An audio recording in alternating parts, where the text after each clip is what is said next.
It's terrible. You might be shocked to see our roads here. Yeah. I'm from the States, isn't it? Yes. Yeah. It's terrible. Well, I'm from England. I've lived in 24 countries, and I haven't experienced potholes like this. In St. Lucia, they have potholes, but they fill them up with bananas, and that's such a sensible thing to do until they get round to fixing them. So I think we'll have to recycle all the rotten bananas into the potholes. We need bananas to mulch our banana plantations. No, it's terrible here. But here in the Congo, it's much worse. Democratic Republic of Congo here.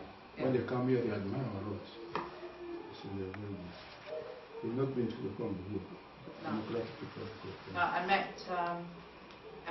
met with a lot of people from the Congo in Washington, and Aaron Eckhart from Hollywood went there in June, and so he's the first celebrity to do a children's village in the Congo. And he was for Kenya in the morning, and so we've got to be down there at 7 to pick up a cavalcade of 4 cars to be taken to his home for the meeting. So it's good news because it means that things are accelerating.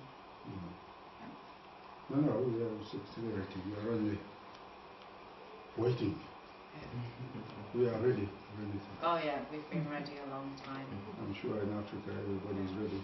I said on Capitol Hill the battles that I've had with the racism, the indifference, the ignorance about the level of suffering, and even people that are paid $250,000 a year, plus all their benefits and everything, and yet they don't do the job that they're paid for. And I said that's why God made me curvy, because every time they knock me down, I bounce back up again. Madam, Yeah. are you Briton? Yes. Because I'm a Brit chick.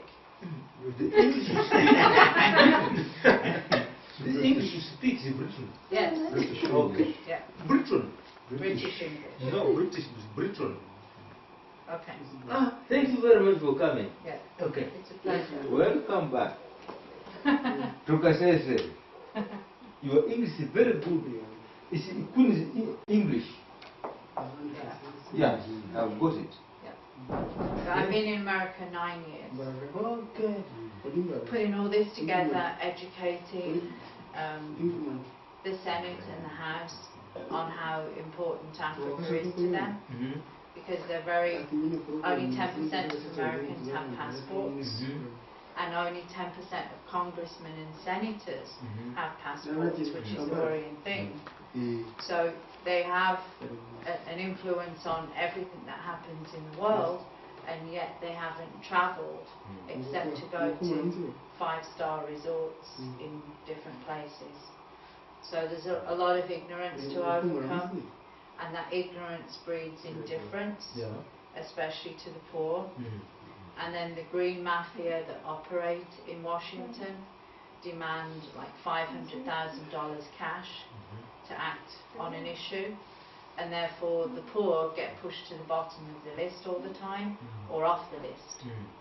And so I've been educating them about how important it is not only that we have to empower and uplift the poor, both the orphans and the sick, but how it affects economic development, how America relies on 246 products from Africa, that if all the employees are dead and all the children are illiterate and unhealthy, then they won't be able to provide those.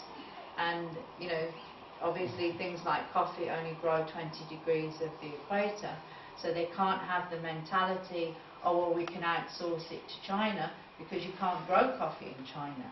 There's lots of things that are unique resources that Africa has, that Africa should create more value from now, in terms of the processing and the value add, so that it generates more revenue from its exports. And so we have to take responsibility for not only a united continent, but a healthy and educated workforce, or else we don't have a sustainable families, communities, countries or continents.